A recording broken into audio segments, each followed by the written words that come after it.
Saudara dan saudari yang terkasih, pada kesempatan ini saya ingin berbagi refleksi kepada saudara dan saudari sekalian. Refleksi ini berdasarkan pada Injil Lukas bab 10 ayat 38 sampai dengan 42, di mana dalam bacaan Injil Lukas bab 10 ayat 38 sampai 42 dikisahkan dua sikap tokoh, yaitu Maria dan Marta. Kedua tokoh ini mengajarkan kepada kita perihal pengabdian yang tulus kepada Tuhan.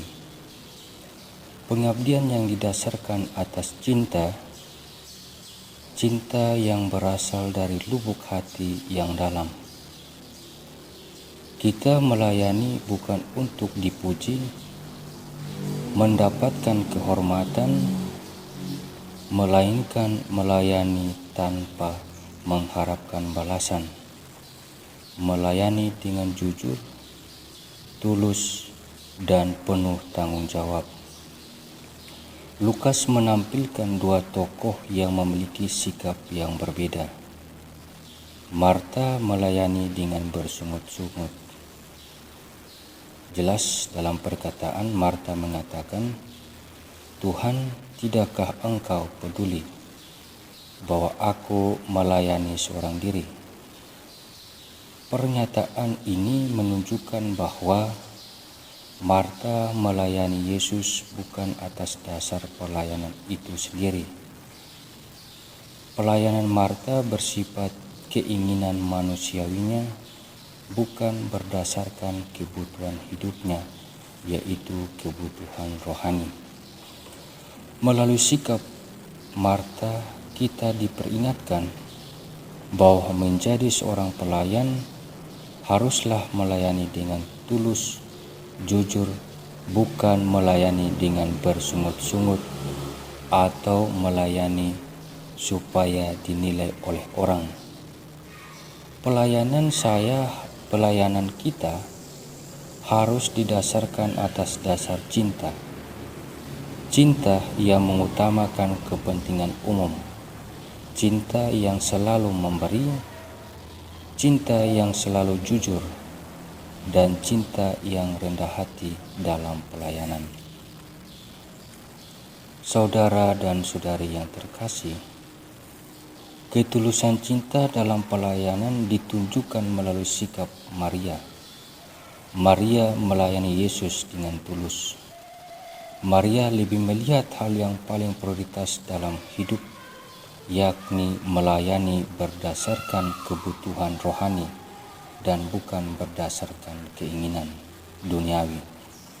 Seringkali dalam hidup kita, keinginan menjadi prioritas atau keinginan duniawi menjadi prioritas. Bagaimana cara untuk memenuhi keinginan daging kita?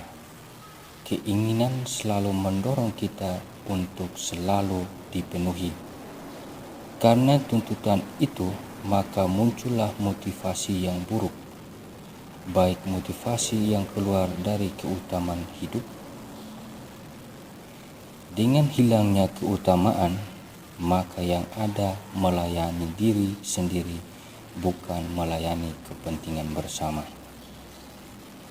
Semoga melalui kedua tokoh di atas kita menyadari bahwa menjadi pengikut Tuhan harus melayani dengan tulus, bukan dengan bersungut-sungut.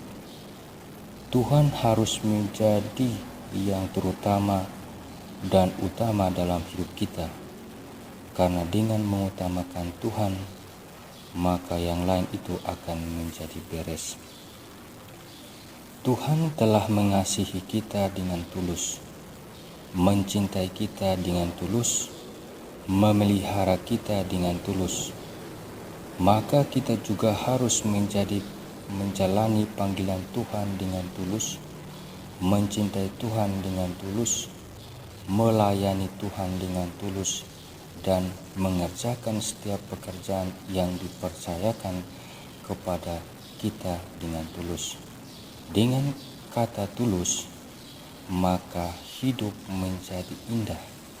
Indah dijalani dan indah dinikmati, karena kita berada dalam genggaman keindahan itu sendiri, yakni Tuhan. Amin.